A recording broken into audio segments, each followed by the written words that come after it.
जो लोग नारी को अबला कहते हैं वो इंदिरा गांधी को क्यों नहीं पढ़ते, और जो लोग इंदिरा गांधी को बदनाम करते हैं वो मुझे बताएं एक वो चेहरा जो इस वक्त राजनीति में साफ सुथरा हो। नमस्कार, मैं हूं नदीम अहमद और आप देख रहे हैं व्यक्ति विशेष।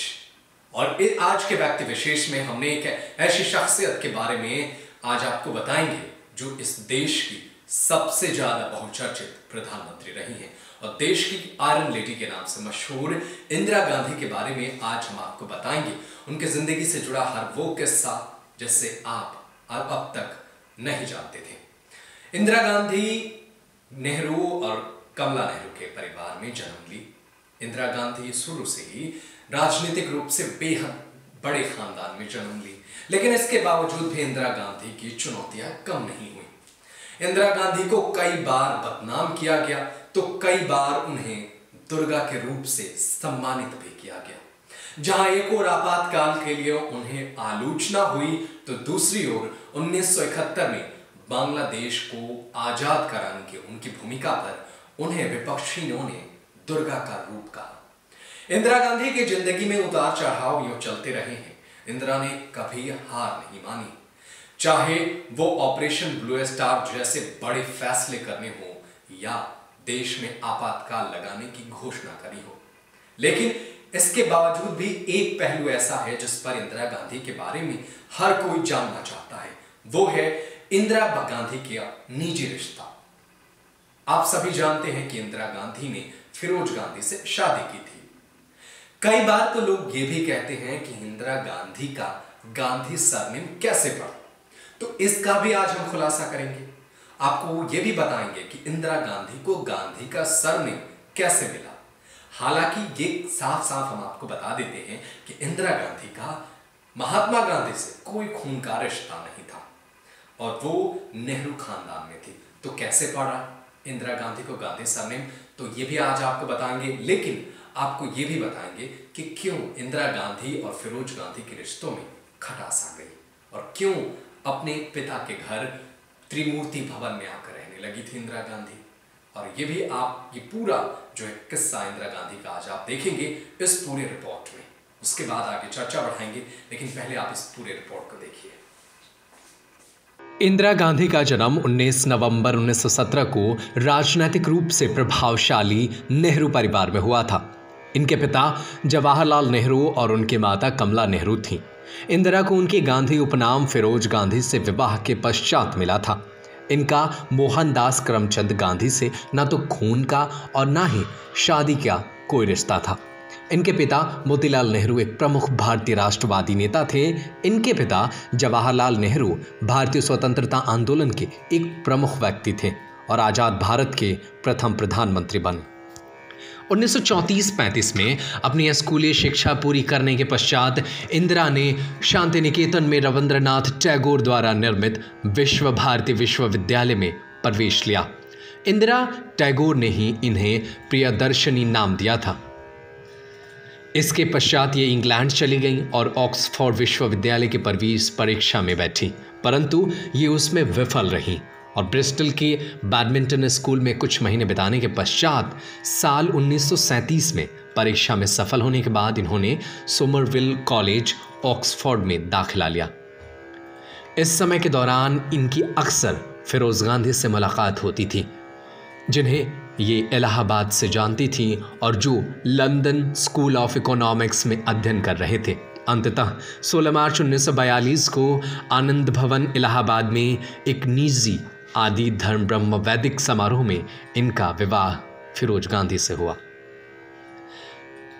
इंदिरा गांधी का जन्म इंदिरा नेहरू के नाम से कश्मीरी पंडित परिवार में हुआ था, इलाहाबाद में। उनके पिता जवाहरलाल नेहरू हैं जो एक बहुत बड़े राजनेता थे। इंदिरा जी को ज़्यादातर घर पर ही पढ़ाया जाता था और रुक रुक कर कभी कभी वो मैट्रिक के लिए स्कूल चली जाती थी।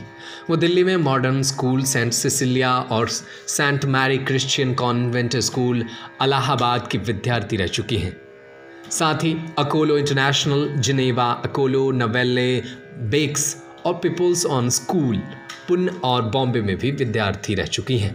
बाद में वो पढ़ने के लिए शांति निकेतन की विश्व भारती महाविद्यालय चली गईं और उनके साक्षात्कार के समय ही रविंद्रनाथ टैगोर ने उनका नाम प्रियदर्शनी रखा और तभी से वो इंदिरा प्रियदर्शनी नेहरू के नाम से पहचानी गई।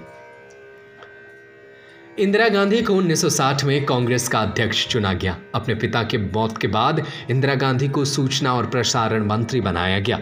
जब पिता के बाद लाल बहादुर शास्त्री प्रधानमंत्री बने और साल 1966 में शास्त्री की मौत के बाद उन्हें कांग्रेस ने प्रधानमंत्री पद के लिए चुना।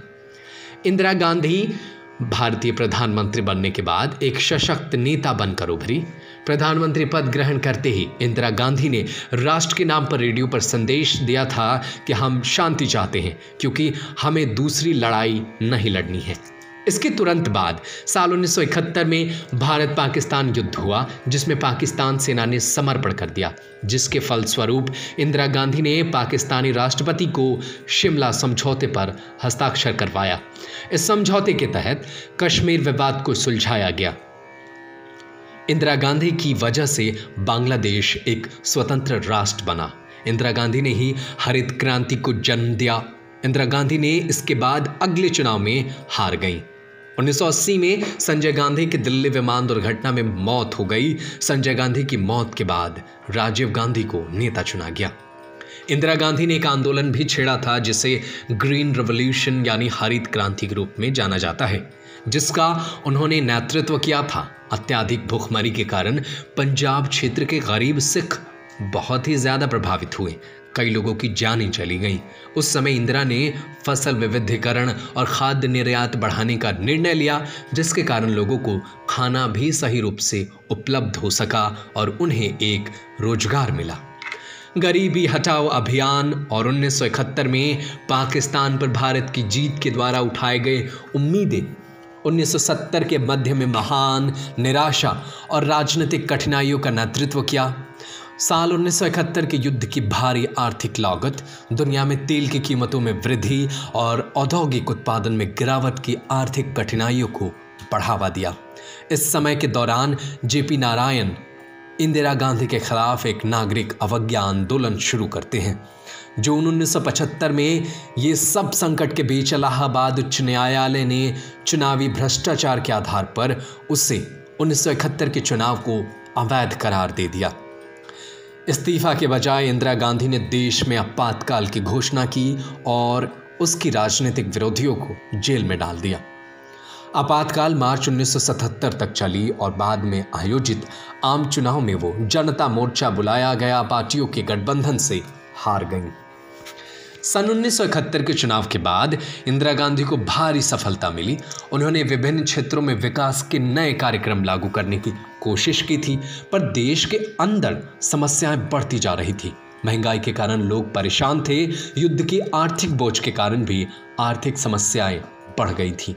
इसी बीच सूखा और अकाल ने स्थिति को और बिगाड़ दी।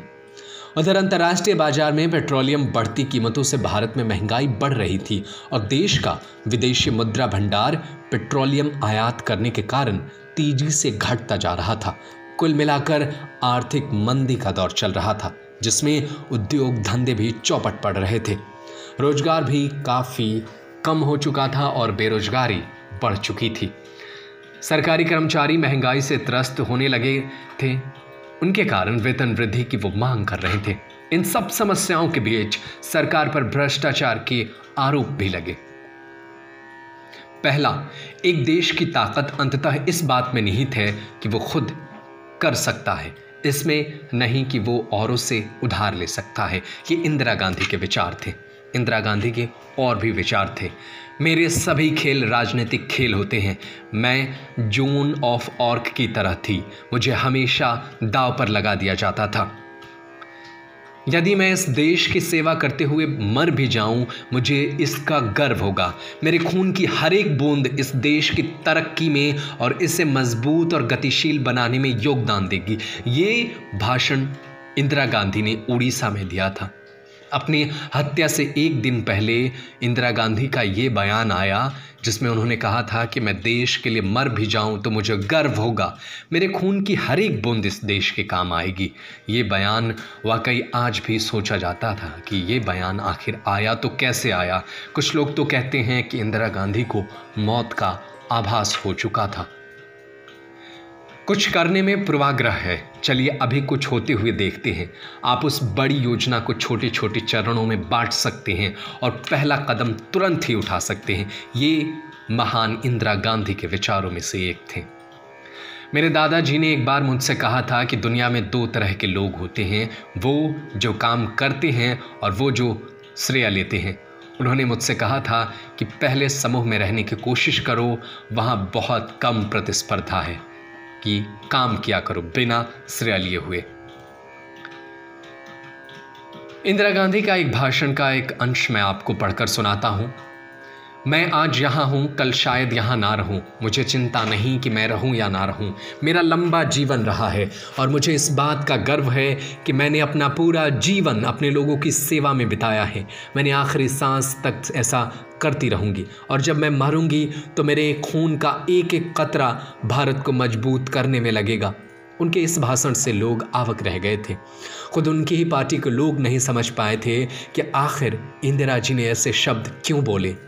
इंदिरा गांधी भारत के उन चुनिंदा कद्दावर नेताओं में शुमार की जाती हैं जिन्होंने कड़े फैसले लेने से कभी परहेज नहीं किया, फिर चाहे वो आपातकाल लागू करने का फैसला हो या फिर ऑपरेशन ब्लू स्टार का आदेश। उन्होंने बताया था कि वो घुटने टेकने वालों में से नहीं है। 31 अक्टूबर 1984 को उन्हीं के 2 अंगरक्षकों ने उनके आवास पर गोली मारकर उनकी हत्या कर दी थी। 31 अक्टूबर 1984 का दिन बहुत ही दुर्भाग्य वाला दिन था। इस दिन प्रधानमंत्री इंदिरा गांधी अपने ही अंगरक्षकों के द्वारा गोली मारी गई।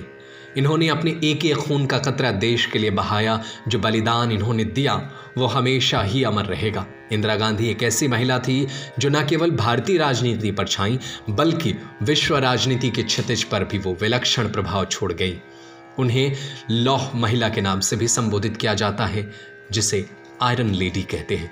अपनी प्रतिभा और राजनीतिक दृढ़ता के लिए विश्व राजनीति के इतिहास में इंदिरा गांधी को सदैव याद रखा जाएगा। न्यूज रूम से नदीम अहमद की रिपोर्ट। तो आपने देखा देश की दुर्गा के नाम से मशहूर, देश की सबसे चर्चित राष्ट्रपति प्रधानमंत्री रही इंदिरा गांधी देश के लिए क्या कुछ नहीं करती। इंदिरा गांधी के उड़ीसा में दिए गए बयान को आज भी सबसे ज्यादा याद किया जाता है, जब उन्होंने कहा था कि उनका शरीर, उनका तन मन, उनका एक एक खून का कतरा इस देश के लिए काम आएगा। और हुआ ऐसा ही। इंदिरा गांधी ने जब उड़ीसा में ये भाषण दिया था, उसके अगले ही दिन उनके अपने ही सिख बॉडीगार्डों ने उनकी हत्या कर दी। इंदिरा गांधी ने अपने पूरे जीवन में हिंदुस्तान को ही समेटना, हिंदुस्तान को सहेजना, हिंदुस्तान को बेहतर करने की कोशिश में लगा दिया। देश में आज जितने बड़े बड़े औद्योगिक कारखाने देखे जाते हैं या बैंकों का राष्ट्रीयकरण जैसे फैसले लेने हो, इसमें इंदिरा गांधी ने सबसे बड़ी भूमिका निभाई। इंदिरा गांधी को आज भी आयरन लेडी के नाम से याद किया जाता है। आजाद हिंदुस्तान की पहली महिला प्रधानमंत्री बनने के साथ साथ इंदिरा गांधी के नाम विश्व विरासत में बहुत सारी यादें जुड़ी हुई हैं। दुनिया के कई देशों के नेताओं के साथ बेहतर रिश्ते और कई देशों के साथ बेहतर संबंध बनाना इंदिरा गांधी की कायल लोग आज भी होते हैं। इंदिरा गांधी ने चुटकी बजाते हुए पाकिस्तान का पूर्वी हिस्सा बांग्लादेश को आजाद करा दिया था। इंदिरा गांधी में वो ताकत थी कि उन्होंने एक झटके में पाकिस्तान के 2 टुकड़े कर दिए। हैरत होती है जब आज उन पर सवाल उठाए जाते हैं। हालांकि ऐसा कोई नहीं है राजनीति में जिससे जो बेदाग हो, लेकिन उसके द्वारा किए गए उन कार्यों की चर्चा भी लंबी फहरिस्त बनती है जिसमें उन्होंने देश के बेहतरी के लिए काम किया हो।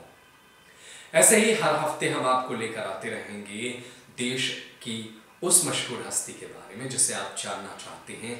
ऐसी कहानियां, किस्से जो आपके लिए, आपकी पढ़ाई के लिए या आपके ज्ञान के लिए बेहतर होगा। तो अगर आपको ये हमारा कहानी पसंद आया हो तो आज हमारे चैनल को अभी आप सब्सक्राइब कीजिए और कमेंट करके आप हमें बताइए कि आपको ये कहानी कैसा लगा। फिर मिलते हैं अगले एपिसोड में ऐसे ही कुछ अच्छी कहानियों के साथ। फिलहाल मुझे दीजिए इजाजत। नमस्कार। Subscribe to our YouTube channel and press the bell icon to get the latest updates.